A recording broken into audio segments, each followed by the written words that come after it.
தான். ஆனாலும் ஆவியுண்டு. என்ன உண்டு? ஆவியுண்டு. எதிர்த்து நின்று போராடு. எதிர்த்து நின்று போராடு. நீ அங்கே மனவாட்டியாக போனவட இங்கே தாம்பளை தட்டு வச்செல்லாம் உன்னை வரவேற்க மாட்டாங்க. நெகட்டிவாக சொல்கிறார் ஆண்டவர். ஆனால் ஆவி உண்டு, போராடி வெற்றி பெறுன்னு சொல்லி அனுப்புகிறார். இதுதான் தேவன். அல்லேலூயா. திருமணம் கம்பீரமாகி நடக்குது. ஆனால் எனக்கு ஒரு பனிஷ்மெண்ட் ஆண்டவர் தந்தார். நீ அந்த இல்லத்திற்கு சென்று சாப்பிடக்கூடாது. இல்லத்திற்கு சென்று சாப்பிடக்கூடாது.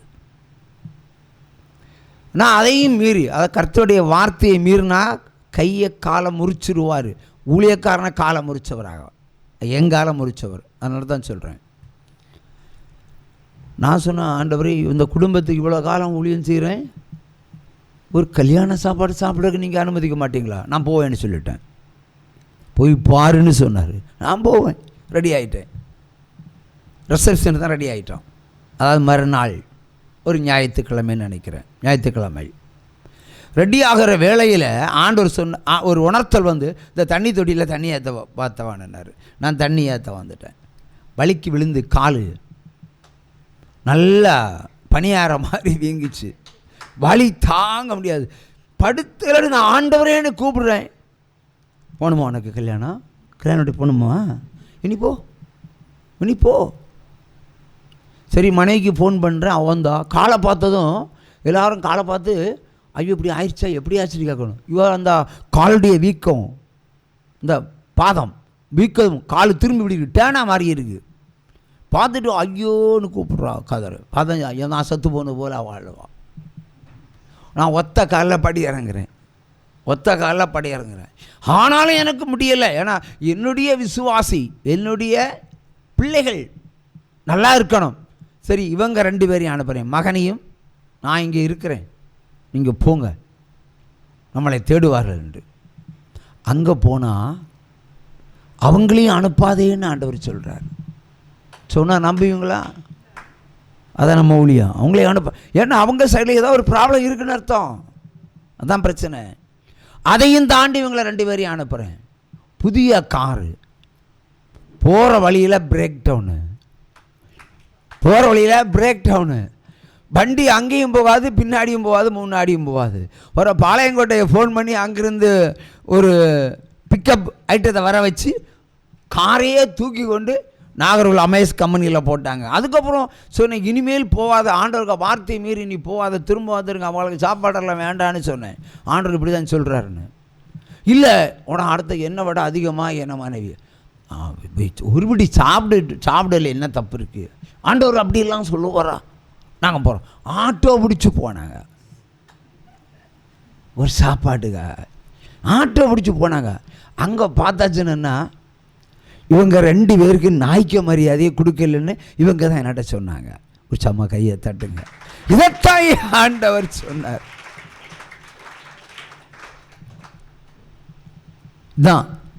இதான் உலகம். சரி, கல்யாணம் ஆச்சு. ஒரு 7 நாள் ஆனதும் சகோதரி ஃபோன் பண்ணுறா. ஒன்றுமே நடக்கலை. நீங்கள் தானே கல்யாணம் பண்ணி வச்சிங்க. நான் காட்டின மாப்பிள்ளை கோயம்புத்தூர், நீ காட்டின மாப்பிள்ளை ஆரல்வாயு மொழி, உன் மன விருப்பத்தின்படி அரசு வேலை. இப்போ ஏன் என்கிட்ட சொல்கிற? 7வது நாள் அவன் செல்ஃபோனில் விளையாடிக்கிட்டு இருந்தாலும் ஓடி போய் செல்ஃபோனை அடித்து உடச்சிட்டா. சொல்லியாருன்னா நான் போனேன் அது பொறுக்கலான்னு. அவன் ஓங்கி அடித்தான் கன்னத்தில். இவன் தூக்கு போட்டு சாகிறதுக்கு திட்டமிடுறான், செத்து போகிறேன்னு. அப்பவும் அந்த மகளுக்கு சொல்லுகிறேன், கோணலானவை கர்த்தர் செம்மையாக்குவார். சொல்லித்தானே அனுப்புனாரு. ஒரு பெத்த அப்பாவை போல சொல்லித்தானே அனுப்புனாரு.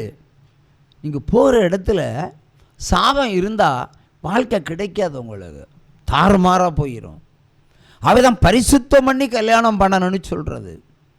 இல்லைன்னா புருஷனை பரிசுத்தம் பண்ணி நீ கல்யாணம் பண்ணிக்கிடணும். 2 பேரும் பரிசுத்தம் பண்ணனா பிரச்சனை இல்லை. இல்லைன்னா ஈகோ, பேய், அந்தி கிறிஸ்து, சாத்தான், தேவர்கள் எல்லாம் உன் வீட்டில் தான் வரும். 7வது நாள் செத்து போன்னு சொன்னால் நிலைமை பாருங்களா. அன்னையிலிருந்து அன்னைக்கு 12:30 மணிக்கு அந்த ஃபோன் ஜோம் பண்ணி கட்டவழ்த்து ஆண்டவர் விடுதலை கொடுத்தாரு. கணவன் மனைவியாக இன்றைக்கும் வாழ்கிறாங்க, பிள்ளை செல்வத்தையும் பெற்றிருக்காங்க. உற்சாகமா கையை தட்டுங்க. இப்போ பாடுகள்.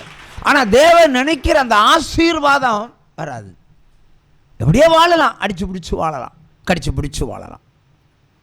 வாழ்க்கை என்பது பெற்றோர்கள் மாப்பிள்ளைக்கு எவ்வளோ டவுரி கொடுத்து எவ்வளோ அந்தஸ்துள்ள மாப்பிள்ளையை பார்க்குறத விட பரிசுத்தம் உள்ள மாப்பிள்ளையை பார்த்து கல்யாணம் பண்ணி கொடுத்தா உன் வாழ்க்கையில் ஒரு சாத்தானும் வரமாட்டான். இந்த 2ஆம் தரம் 3ஆம் தரம் என்பதெல்லாம் கிடையாது. சிலவன் செத்தே போயிடுவான், உனக்கு 2 பேருக்கு உயிரோடையாவது இருக்காங்க. அது வாழ்க்கையை தெரிந்து கொண்டு வாழ்க்கையை நடத்தணும். அதான் ஆசீர்வாதம். உற்சவமா கையை தட்டுங்க.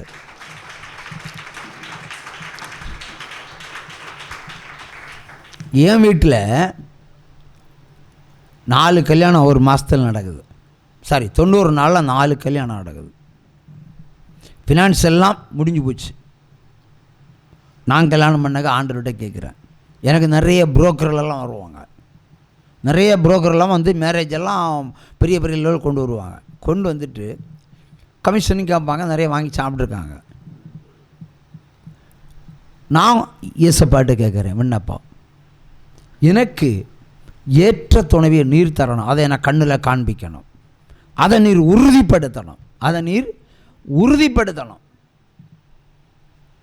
கேட்குறேன். ஆர்சிக்காரன், சாராயம் குடிக்கிறவன், சிகரெட் அடிக்கிறவன், ஒரு மணி நேரத்துக்கு வரைக்கும் பாக்கெட் சாரம் 10 ரூபா பாக்கெட் சாரம் அடிக்கிறவன் நான். அந்த காலத்தில் நான் கேட்குறேன். குடிகாரன விண்ணப்பத்தை கூட ஆண்டவர் கேட்டிருக்காரு. இல்லைன்னா இவங்க வந்து உட்கார மாட்டார். கையை தட்டலாம். அதை நான் எப்படி செலக்ட் பண்ணுறேன்னு பாருங்கள். அது ஒரு அதிசயமான ஒரு திருமணம். ஹல்லேலூயா. இவளுக்கு ஒரு தீர்க்க தரிசனம் சென்னையில் டீச்சராக இருக்கும்போது கிடச்சிருக்கு. உனக்கு சீக்கிரம் கல்யாணம் ஆகுது, நீ ஊருக்கு போயிடுன்னு.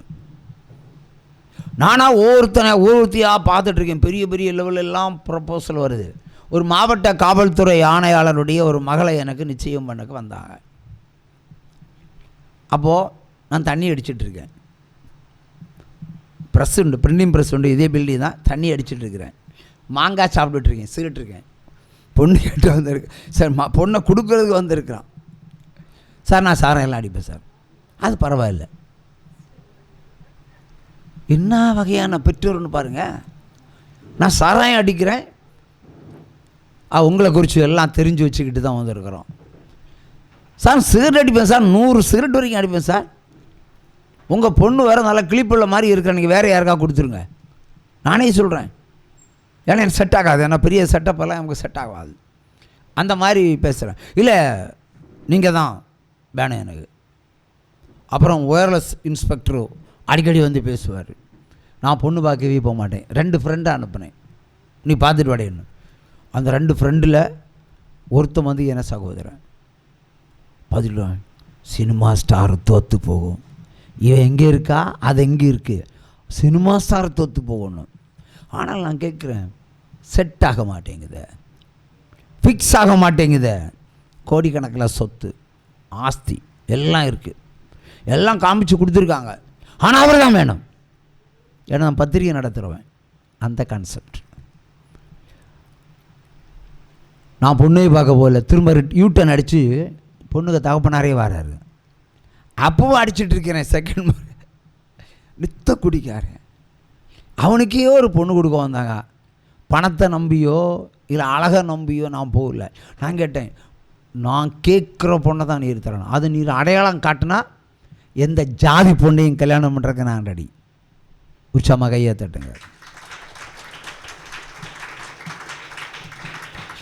இவ வீட்டில் என்ன பிரச்சனைன்னா, இவ அம்மா வந்து எனக்கிட்ட ஒரு வழக்கு தருவாங்க. அடிக்கடி தகப்பன் தாயும் அடி வைப்பாங்க. காவல் நிலையத்தில் பெட்டிஷன் எழுதி கொடுக்கறது, எஃப்ஐஆர் போட்டு உள்ளே தள்ளுறது என் வேலை. அதுக்கு நான் ஃபீஸெல்லாம் வாங்குவேன். அதனால தான் டவுரி வாங்காமல் கல்யாணம் பண்ணிவிட்டேன். அப்போ அப்படி ஒரு சிச்சுவேஷனில் இந்த லேடியை ஏன்னா ப்ரெஸ்ஸில் பாதுகாப்பாக கொண்டு விட்டாங்க. லீவ் நாள் தூத்துக்குடியில் தூத்துக்குடியிலே சென்னையிலே இருக்கா. அப்போ இங்கே கொஞ்ச நாள் விட்டுக்கோ, காலையில் வந்து சாயங்காலம் வந்து கூட்டிகிட்டு போகிறேன்னு 10 to 5 வரை இங்கே பாதுகாப்பு. ஏன்னா வீட்டில் இருக்கிற தகப்பன் பயங்கர குடிகாரன். அவனுக்கு பொண்டாட்டியும் தெரியாது, மகளையும் தெரியாது. குடிகாரனுக்கு என்னையா தெரியும்? குடிகாரனே தெரியும். 2 கால் நடக்கிறான்னா 3 கால் நடக்கிறான்னு தெரியுமா சிஸ்டர்? அது அப்படி தெரியும். நீங்கள் குடிச்சிருக்கீங்களோ? எல்லோரும் சொல்லுவாங்க. ரொம்ப இன்ட்ரெஸ்ட்டு. உட்காருங்க. அப்போ குடிக்கவே இல்லையா? குடிக்கவே இல்லையா சிஸ்டர்? சாராயத்தை சொல்கிறேன். உங்களுக்கு தெரியாது. Very good. உட்காருங்க. அல்ல இல்லையா? ஆனால் ஒரு சில பெண்கள் குடிப்பார்கள், ஒரு சில பெண்கள் குடிப்பார்கள். அதனால தான் சொல்கிறேன், உட்காருங்க. அப்புறமா இங்கே கொண்டு விட்டாங்க. நான் அப்பவும் கேட்குறேன் ஆண்டவர்கிட்ட, இப்போ அந்த நேரத்தில் எப்படி வருவான்னு தெரியுமா? தலையில் தேய்ச்சிருக்கிற எண்ணெய் இருக்குல்ல, அப்படியே வடிஞ்சு போகும் விழுது. 5-10 விரல், பெரு விரலை தவிர 8 விரலையும் மோதிரம். இல்லை நான் இப்போ சொல்லட்டுமே, நாங்கள் இப்போ இதுலேயும் கூட ஒரு விரல் போட முடியாது. என்ன வெந்திகோசுன்னா எனக்கு பிடிக்காது. இது வெந்திகோசு. ஆனால் 4 விரலே 4 மோதிரம். இதில் 4 மோதிரம், இதில் மட்டும் இல்லை. பின்ன செய்திகள் அவ்வளோதான். ஆனால் தலையில் எண்ணெய் வடியும். எண்ணெய் காட்ட வெந்திகோஸ். அந்த மாதிரி ஸ்டேஜ் யாருக்குமே பிடிக்காது. ஏன்னா ப்ரெஸ்ஸில் வேலை பார்க்குறவன் எல்லாம் இவளை சம்பந்தம் கேட்டு என்ன புரோக்கராக நியமித்தார்கள். நானும் பேசினேன், நானும் பேசி கொடுக்க முயற்சி பண்ணுறேன். ஒரு பொண்ணுக்கு வாழ்க்கை நல்லா இருக்கட்டுமேனு சொல்லி நான் ஏற்பாடு பண்ணுறேன். அப்படி இருக்கும்போது தான் இன்னொரு செய்தி சொல்கிறாங்க. பெண் பார்க்கும் படலம் நடந்திருக்கு. அங்கே இன்னொருத்தனுக்கு ஊர்காரங்க சேர்ந்து பொன் பார்க்க வந்த மாப்பிள்ளையை அடித்து துரத்தியிருக்காங்க. அதுக்கு லீடர் யார்? தகப்பன், குடியார தகப்பன். மகள் கல்யாணம் பண்ண கூட அணிலிட்டு அடித்து துரத்தியிருக்காங்க. மாமனார் மாறுவா பெரிய பீமம் மாறுவோம். பீமம் மாறுனா பெரிய பெரிய அந்த மாதிரி வண்ணம் உள்ள ஆளுங்க யாரும் கிடையாது. வேலி சாடியாக ஓடி போயிட்டாங்க. இடுக்கிக்கு கேரளாவுக்கு ஓடி போயிட்டாங்க. அவங்க பூர்வீகத்துக்கு ஓடி போயிட்டாங்க. இந்த சமாச்சாரத்தை தாய் சொல்லுகிறாள். இந்த தாய் சொல்லுகிறாள், சரி ஒரு நாள் வர சொல்லு பார்க்கலாம். இந்த அம்மாவை கூட்டிகிட்டு வந்தாச்சு. அவங்க ரொம்ப இடைவெளி, கொஞ்ச நாள் தான் ப்ரெஸ்ஸில் நின்னது. அப்புறமா ரொம்ப காலத்துக்கு பிறகு வேலை பார்த்துட்டு இருந்த நேரத்தில் அந்த வழக்குகள் என்கூறி அதை முடிவு வரும்போது கூட்டிகிட்டு வராங்க. இந்த பிரச்சனையை சொல்கிறாங்க. நான் கேட்குறேன், ஏற்கனவே ஆண்டவரை கேட்டிருக்கிறேன். எனக்கு ஆண்டவர் ஒரு பெண்ணை தரிசனமாக காண்பித்தார். தரிசனங்களை 2 உண்டு. இயேசு கிறிஸ்து எப்படி காண்பிக்கிறாரோ அப்படியே அந்த கிறிஸ்து காண்பிப்பான். செலக்ட் பண்ணுறதுக்கு உங்களுக்கு கஷ்டமாக இருக்கும், புரியுதா? செலக்ட் பண்ணுறது கஷ்டமாக இருக்கும், அது ரொம்ப குழப்பமாக இருக்கும் உங்களுக்கு. அப்போ தான் ஊழியக்காரர்கிட்ட நீங்கள் விசாரிக்கணும். உடனே சொல்லுவான், ஊழியக்காரனுக்கு கமிஷன் கிடைக்குன்னா டப்புன்னு இவன் தான் மாப்பிள்ளை என்னை சொல்லிடுவான். நம்பிடாதீங்க. நிறைய ஊழியக்காரில் கள்ள ஊழியக்காரில் உண்டு. என்னையும் அந்த லிஸ்ட்டில் வச்சுக்கிடுங்க, ஒன்றும் பிரச்சனை கிடையாது. ஆனால் என்னுடைய காரியத்தை நான் சொல்லுகிறேன். எனக்கு ஒரு தரிசனத்தை போட்டு தரார். எப்படின்னா, ஒரு ஆர்சி தேவாலயம், பேரை சொல்லலை, சொன்னால் டப்புன்னு புரிஞ்சுடுவீங்க. ஆனால் இந்த ஊரல்ல, அங்கே ஆராதனை நடந்து கொண்டு இருக்கிறது. இந்த பெந்திகோஸ் அங்கே உட்கார்ந்துருக்கு. இந்த பெந்திகோஸ் அங்கே உட்கார்ந்துருக்கு. பரலோகத்திலிருந்து ஒரு வெளிச்சம் உண்டாகிறது. அங்கிருந்து ஒரு சத்தம் வருது, இதோ உன் மனைவின்னு. நான் ஏற்றுக்கிடல. ஏன்னா இவ ஒரு பெந்திகோசு. இவ எப்படி ஆர்சி கோயில் போவா? இவ எப்படி ஆர்சி கோயில் போவா? ஆர்சி கோயிலில் வச்சு ஆண்டவர் அதை காட்டுனா எனக்கு குழப்பம் வருது. இது தேவனுக்கு பிரியமில்லாதவளாக தான் இருக்கணும். ஆகவே இந்த மேரேஜ் விஷயத்தில் நான் பெண்டிங் போட்டேன். ஆனாலும் மனசில் நான் நினைக்கிறது, ஆண்டவர் நினைக்கிறது ஒன்றா இருக்குது, ஒரே நேர்கோட்டில். அப்போ தேவன் பேசின ஒரு காரியம், ஆலயம்தான் வேற, ஆலயம்தான் வேற. எங்கே வச்சு எதை உனக்கு சொன்னால் உனக்கு புரியுமோ அதனால் அந்த ஆலயத்தில் வச்சு நான் உனக்கு சொல்லுகிறேன். ஆனால் எனக்கு பிரியமான கோயில் அது. உற்சவமாக கையை தட்டு. பிரியமான ஆர்சி கோயில், பிரியமான ஆர்சி கோயில். அப்பொழுது இதை மனசில் வைத்து கொண்டிருக்கிற வேளையில தான் இந்த வழக்கு விஷயமாக இவளை அழைத்து கொண்டு வந்தார்கள். அந்த ஆலயத்தில் பார்த்த பொண்ணு இந்த பொண்ணு தான், சந்தேகமே கிடையாது. அன்னைக்கு என்ன வழிஞ்சிட்டு இருக்கோம், இப்போ நான் ஆலயத்தில் எப்படி ஒரு மணவாட்டியை பார்த்தேனோ அதே மாதிரி இருக்கிறார். உடனே அம்மா கிட்ட சொன்னேன், தேவன் காண்பித்து நிஜம்தான், கோயில்கள் முக்கியமில்லை, சபைகள் முக்கியமில்லை, தேவனுடைய வார்த்தைகள் தான் முக்கியம். ஒரு சும்மா கையை தட்டுங்க. உடனே அம்மாட்ட கேட்குறேன், இந்த பொண்ணை சம்பந்தம் பேச வந்தவங்கள அடித்து துரத்துன ஊரில் நான் வந்து இவளை கல்யாணம் பண்ணுறேன், எனக்கு இவ்வளோ ரூபா கொடுப்பேன்னு கேட்டேன். I'm a businessman. அன்னைக்கு இவளை கல்யாணம் பண்ண எவ்வளோ டவுரி தருவேன்னு கேட்குறேன். 50,000 ரூபா கையில் தரலாம், ஒன்லி 50,000. அதுக்கு பட்ஜெட் போடுறாங்க. 50,000 தந்துட்டு 51 காரில் வரணும். அவங்களுடைய பெயரை அந்த தேசத்தில் நான் உயர்த்தி காண்பிக்கிறதுக்கு, ஏன்னா அவங்க அவ்வளோ நொறுக்கப்பட்டார்கள். புரியுதா? ஒரு ஏழை குடும்பம் அவ்வளோ நொறுக்கப்பட்டார்கள். 1 இல்லை 2 இல்லை 3 இல்லை 10 பிள்ளைகள். அதில் 2வது பிள்ளை இவள், மூத்தவன் பையன். ஆகவே அந்த இடத்துல நான் நிமிர்ந்து நடக்கணும். என் சத்துருக்கள் முறிந்து போக வேண்டும், நான் நிமிர்ந்து நிற்க வேண்டும் என்று சொல்லி தேவன் என் தலையில் என்னை அபிஷேகம் பண்ணி, நான் யாருக்கும் தெரியாது, சொந்தக்காரெல்லாம் கூட்டிட்டு அங்கே போகிறேன். அப்போ தான் தெரியும் அவங்களுக்கு பொண்ணு இவ தான்.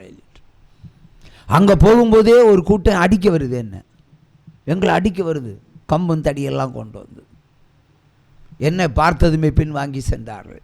அன்னைக்கு நம்ம பாப்புலர், ஒரு சும்மா கையை தட்டுங்க. அப்படி கல்யாணம் பண்ணி கூட்டிகிட்டு வந்தேன். கருத்துகள் மோதினாலும் பிரிந்து போகவில்லையே. புரியுதா? கல்யாணம் பண்ணி எத்தனை வருஷம் ஆச்சு? 32 வருஷம்.